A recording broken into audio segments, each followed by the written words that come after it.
بسم الله الرحمن الرحيم، والصلاة والسلام على أشرف المرسلين سيدنا محمد عليه أفضل الصلاة والسلام. النهاردة هعمل معاكم المكرونة. مجربناش قبل كده نعمله مكرونة على القناة خالص. هعمل مكرونة، وعندي هنا كبد وقوانص أنا جايباهم من عند ماما اللي جايباهم لي، وهي نضفتهم لي وعملتهم لي، يعني ايه، نضفت منهم الزفارة وكده. فأنا مش يعني هي ممكن تاخدوا بالكم ان انا مش هحطها في ميه، لان هي نضيفه ضمن نضافتها. انتي بقى كونك انك شاكه في زفارتها ممكن تعملي الخطوه دي، لكن انا دلوقتي مش هعملها. ماشي. انا حضرت كل حاجه، والميه بتاعت المكرونه حطيتها تغلي، وحطيت فيها معلقه زيت، وحطيت فيها نطره ملح.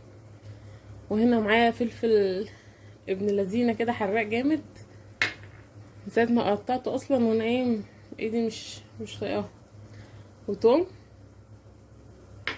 معايا هنا سمنه، وبرضه هحط زيت، محتاج زيت. ومعايا هنا قشرت البصل خرطتها، وعصير طماطم، وملح وفلفل،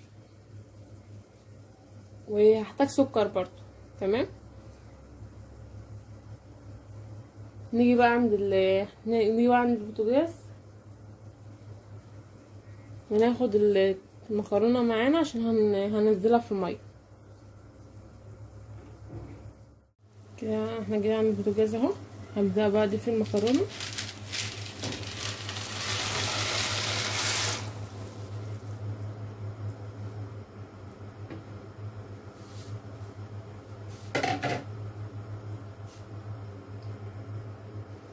ونيجي عند عصير الطماطم هنعمل ايه، هنعمل ايه.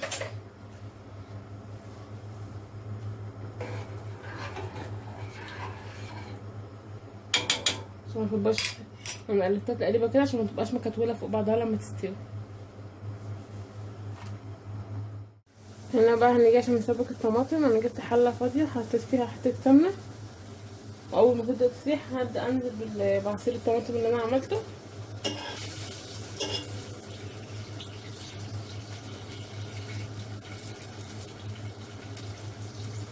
ولما عصير الطماطم يبدا يدخل في السخونيه، احط نص معلقه سكر، ونص معلقه ملح،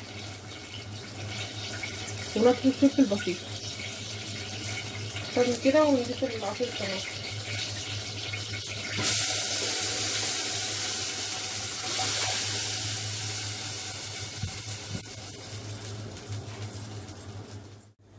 كده الطماطم استوت، قصدي المكرونه استوت سلقت،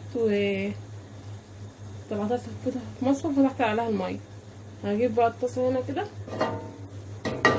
والطماطم لسه بتتسبك، وحطيت عليها نص معلقه سكر، ونص معلقه ملح، والفلفل حطيت نص معلقه فلفل برضه. دلوقتي بقى عشان القنصه بتغيب شويه في السوا، فهعملها هي الاول وبعد كده انزل بالكبد. هنحتاج الاول سمنه،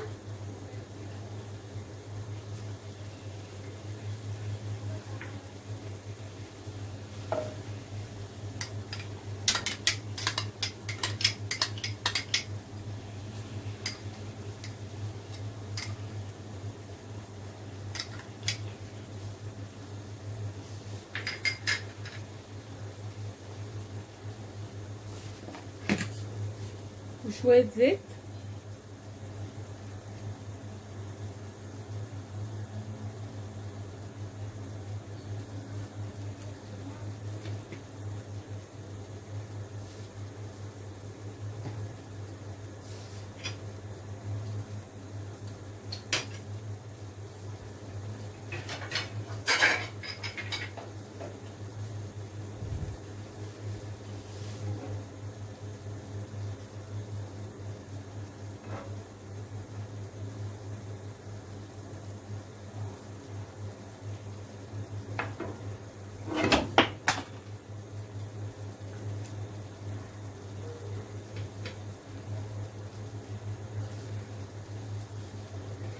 كده السمنه ساحت اهي.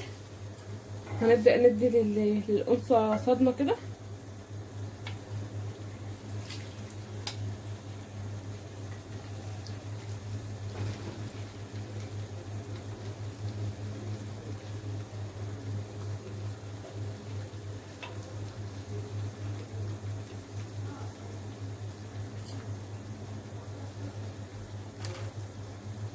وشويه كده هبقى انزل بالكبده برضه.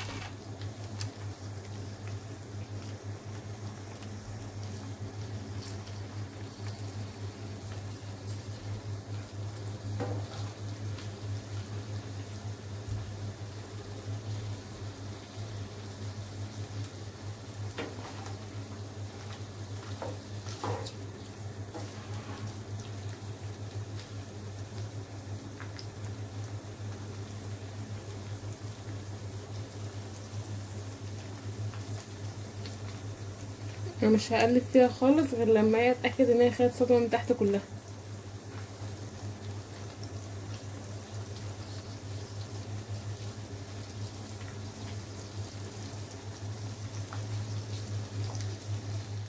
انا دلوقتي نزلت بالكبده اهي. عارفين الكبده طبعا عشان تبقى طريه وكده مش عايزه اقلب كتير عشان متهريش. فانا بس ايه هيدوك هبدا اقلب بالراحه كده.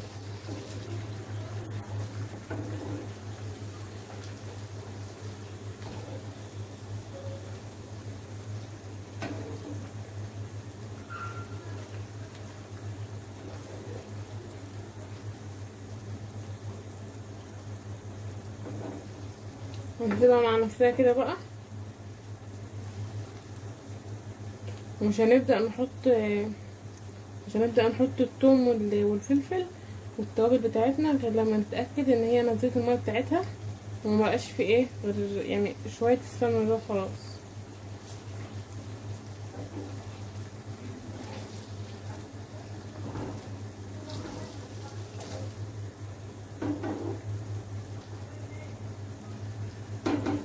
سيبها بقى ونروح نحضر ايه تقليد البطاطس.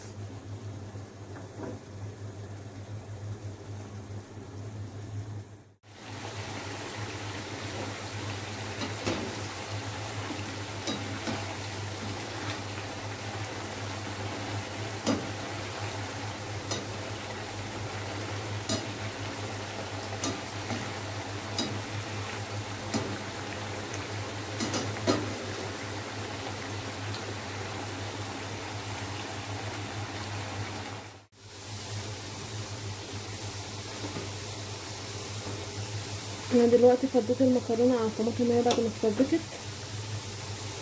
سيبها شويه كده تتشرب بقى الطماطم، وهغطيها وبعد كده شويه كده واطفي عليها.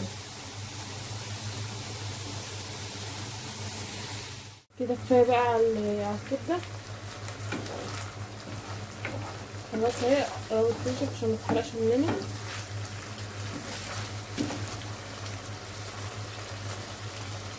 هبدأ انزل الاول بالثوم كده.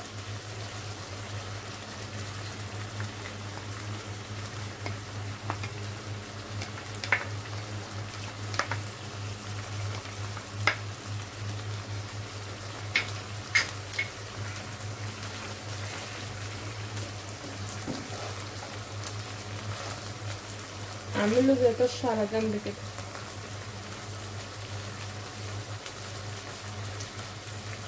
قبل ما اقلبه في الكبده.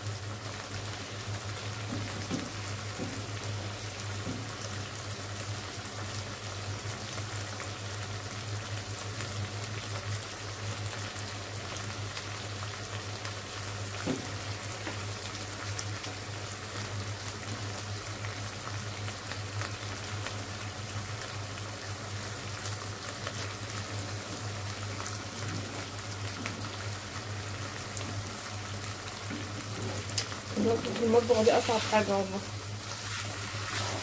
بالذات في الحر ده.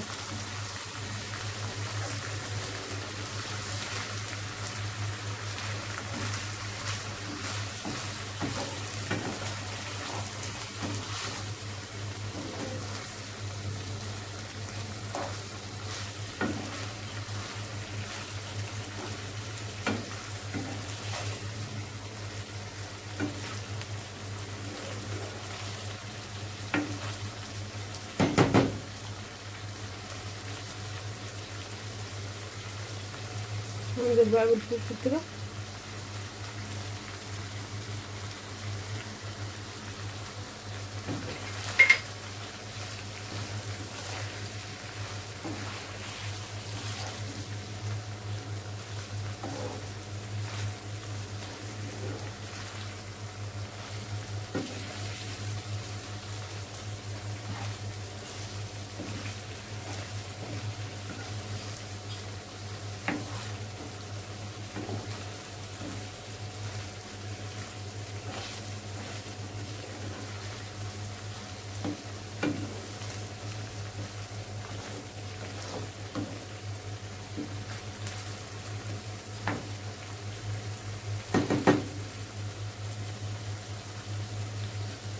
تبقى مع نفسها شويه بقى، تاخد طعم الفلفل كده والثوم